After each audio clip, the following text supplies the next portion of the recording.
नमस्कार मित्रों। आज हम लोग इतिहास विषय का जो एंशियंट हिस्ट्री है उसके अंतर्गत हम लोग कुछ एमसीक्यूज़ डिस्कस करने वाले हैं जो कि आने वाले एग्ज़ाम जैसे यूपीपीसीएस, यूपीएससी या यूपी पेट वगैरह ये सब है, इनके लिए बहुत ज़्यादा इम्पोर्टेंट रहने वाले हैं। तो चलिए हम लोग स्टार्ट करते हैं। हमारा पहला क्वेश्चन है, इतिहास शब्द का उल्लेख सर्वप्रथम कहाँ पर मिलता है। सबसे पहले यहाँ पे पूछ रहा है कि इतिहास जो शब्द है, यहाँ पे शब्द की बात कर रहा है कि उसका उल्लेख जो है वो कहाँ पर मिलता है। तो सबसे इम्पोर्टेंट क्वेश्चन है, कई बार क्वेश्चन आया भी हुआ है। तो इसके ऑप्शंस यहाँ पे हैं ऋग्वेद, अथर्ववेद, सामवेद और यजुर्वेद। तो इनमें से आप लोग अपना एक आंसर सेलेक्ट कर सकते हैं। तो इसका जो सही आंसर होगा वो होगा अथर्ववेद। अथर्ववेद में इतिहास शब्द का सर्वप्रथम उल्लेख प्राप्त होता है। चलिए इसका उस एक्सप्लेनेशन देखते हैं। तो इतिहास शब्द का प्रयोग सर्वप्रथम अथर्ववेद में मिलता है। और देखा जाए तो जेम्स मिल ने एक बुक लिखी है जिसका नाम है हिस्ट्री ऑफ ब्रिटिश इंडिया। तो इस बुक में क्या है कि इतिहास को 3 भागों में डिवाइड किया गया है। ये कौन कौन से भाग हैं? तो पहला तो है प्राचीन काल, सेकंड है मध्यकाल और तीसरा है आधुनिक काल। तो यहाँ पे जो प्राचीन काल हमारा है तो उसको हम हिंदू काल कहते हैं। मध्यकाल जो है उसे मुस्लिम काल और आधुनिक काल जो है वो तीसरा भाग है। इस पुस्तक की सबसे बड़ी जो खासियत है यह है कि यहाँ से सांप्रदायिक इतिहास, मतलब यहाँ पे धर्म के हिसाब से यहाँ पे बांटा गया। आप देख सकते हैं हिंदू काल, मुस्लिम काल, ठीक है, और आधुनिक काल में जो अंग्रेज़ आ गए, ठीक, इस तरीके से कैसे मतलब सांप्रदायिक इतिहास के तरीके से इसको बांटा गया है। यहीं से कहा जाता है कि सांप्रदायिक इतिहास का जो है लेखन प्रारंभ हो गया। तो ये क्वेश्चन काफ़ी ज़्यादा महत्वपूर्ण है, तो आपको ये क्वेश्चन ध्यान रखना है। नेक्स्ट क्वेश्चन की ओर हम लोग आ जाते हैं। इसमें कह रहा है कि निम्न में कौन सा भारत के विविध नामों से संबंधित नहीं है। आपको पता होगा कि भारत के कई प्रकार के नाम, बहुत सारे नाम मिलते हैं और कई लोगों जैसे चीनियों ने और यूनानियों ने, ईरानियों ने अलग अलग तरीके से भारत के नाम को कहकर पुकारा है। तो इसका जो पहला पॉइंट है, इंडिया, जम्मू द्वीप और इंतु इनमें से कोई नहीं।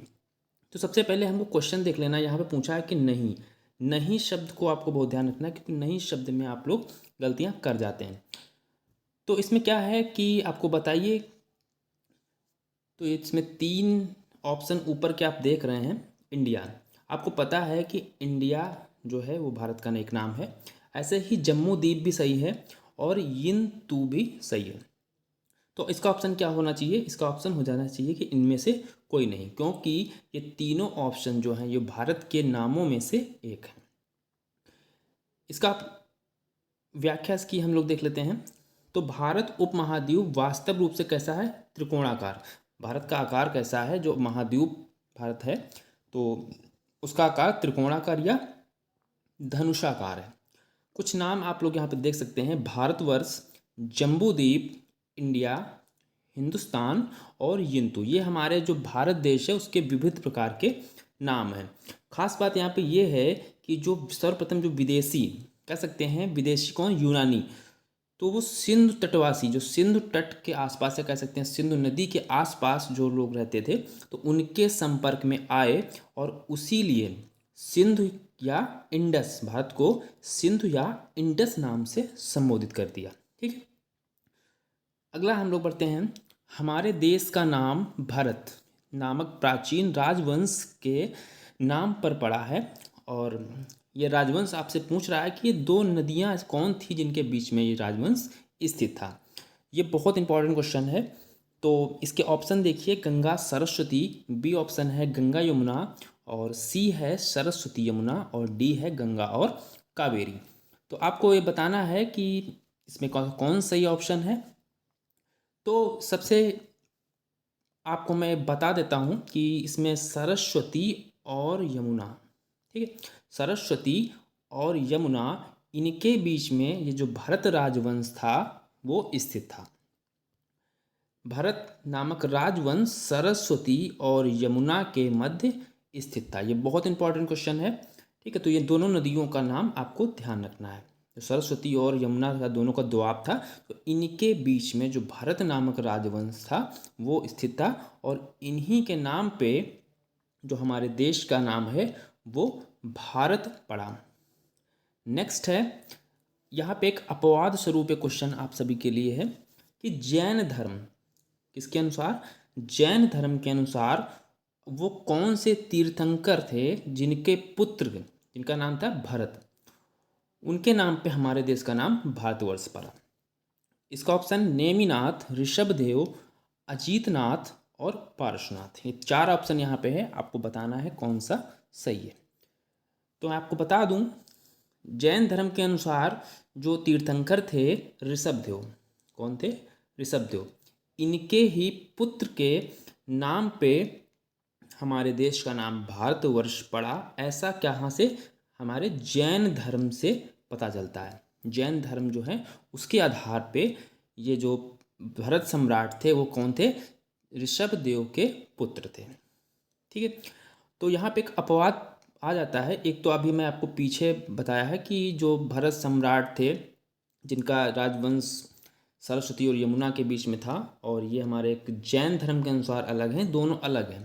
ठीक है, तो इतिहासकारों में अपवाद है। फिलहाल अगर देखा जाए तो सबसे जो सही है, जो हमने आपको पहले पढ़ाया है, ठीक है, जो ये सरस्वती और यमुना के बीच में जो क्षेत्र था, तो उन्हीं के नाम पे हमारे देश का नाम भारतवर्ष पड़ा। ठीक है, तो ये एक अपवाद स्वरूप है। अगर ये क्वेश्चन आपसे पूछता है, अगर जैन धर्म के अनुसार पूछेगा तो आप ऋषभदेव के पुत्र वाला ऑप्शन, और अगर वैसे पूछता है तो आपका वही ऑप्शन सही हो जाएगा, कोई इसमें कोई दिक्कत नहीं है।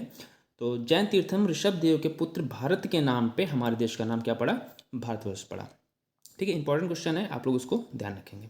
चलिए नेक्स्ट क्वेश्चन है, इसमें क्या कह रहा है कि निम्नलिखित में से भारत के नाम संबोधन के उपलक्ष में कौन सा सुमेलित नहीं है। हमको बताना है कि कौन सा ऑप्शन जो है वो सुमेलित नहीं है। तो ए ऑप्शन है इंडिया, यूनानियों के अनुसार यिंतु, चीनियों के अनुसार शेंदु, झांगकियान के अनुसार, और जम्बूद्वीप है बौद्ध धर्म के अनुसार। ये 4 ऑप्शन है यहाँ पे, और आपको बताना है किसने किसको संबोधित किया है।